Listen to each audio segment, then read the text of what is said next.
Melayani Tuhan bukan hanya jadi pemain musik. Melayani Tuhan bukan hanya bagian media.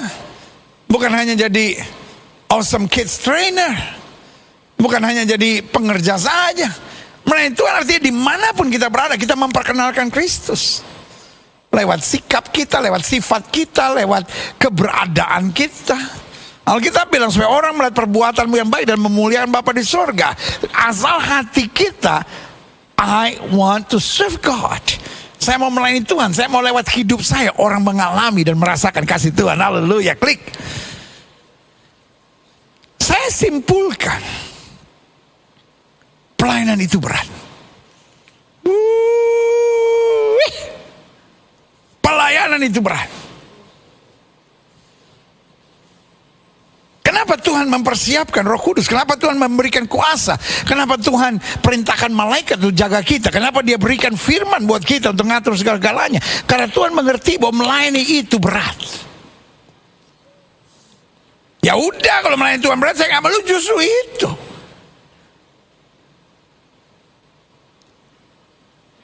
Sesuatu yang berat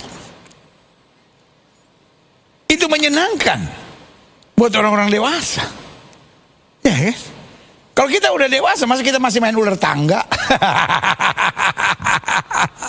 Iya kan? Saudara gue kasih dalam Tuhan. Orang kalau mulai dewasa, mulai pikir sesuatu yang berat.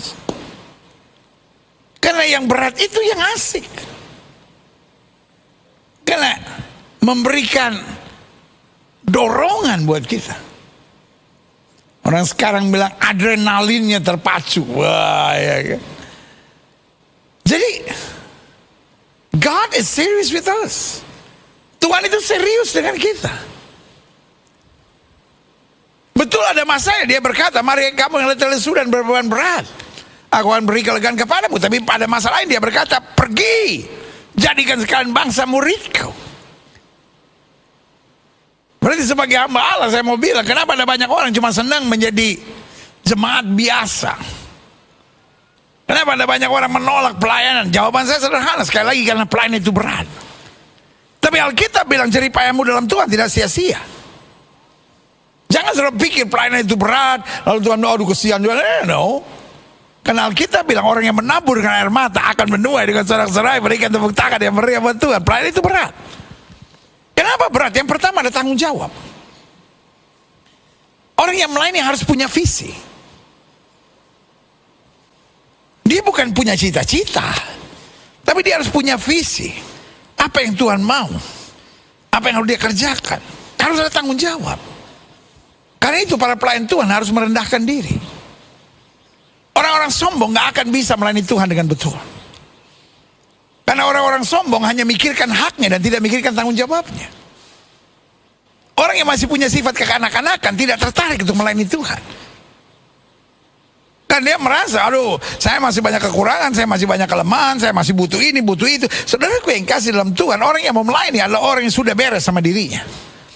Kalau orang yang menyadari saya terlalu banyak terima dari Tuhan, dengan apakah ku balas segala kebaikannya kepadaku? Sama-sama bilang sama saya, ada tanggung jawab.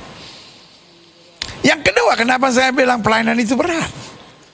Karena ada musuh. Alkitab bilang lawanmu si iblis sama seperti singa berkeliling mencari orang dapat ditelannya.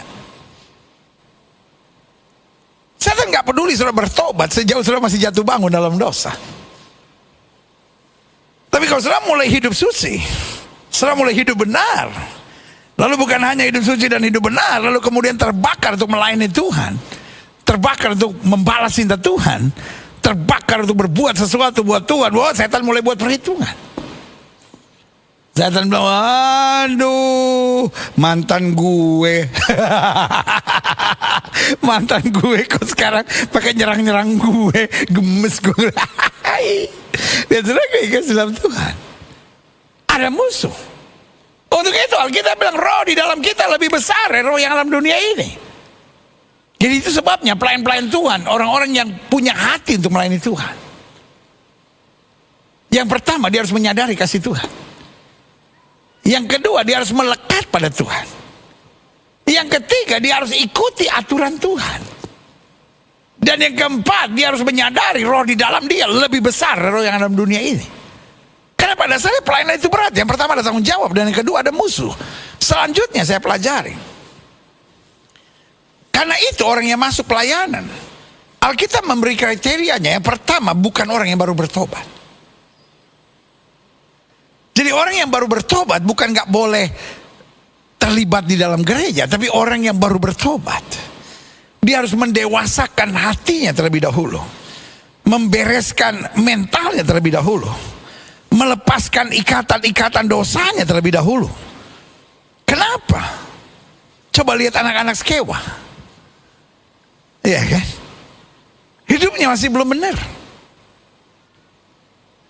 Tiba-tiba dia usir setan dan dia mulai bilang, "Hai setan, aku usir engkau di dalam nama Yesus yang diberitakan oleh Paulus." Anak-anak orang yang kerasukan setan itu bilang sama anak-anak Skewa, "Jesus I know, Paul I know, but who are you?"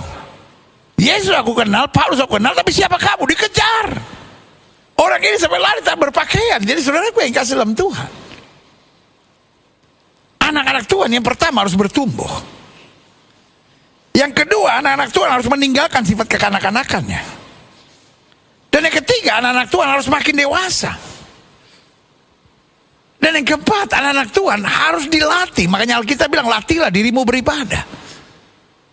Latih untuk jadi orang yang tidak baperan, latih jadi orang yang gak gampang kecewa, latih jadi orang yang gak gampang tersinggung, latih menjadi orang yang gak gampang putus asa, latih menjadi orang yang tetap kuat dalam iman dan percaya. Bersama Yesus kita cakap menang segala perkara. Haleluya.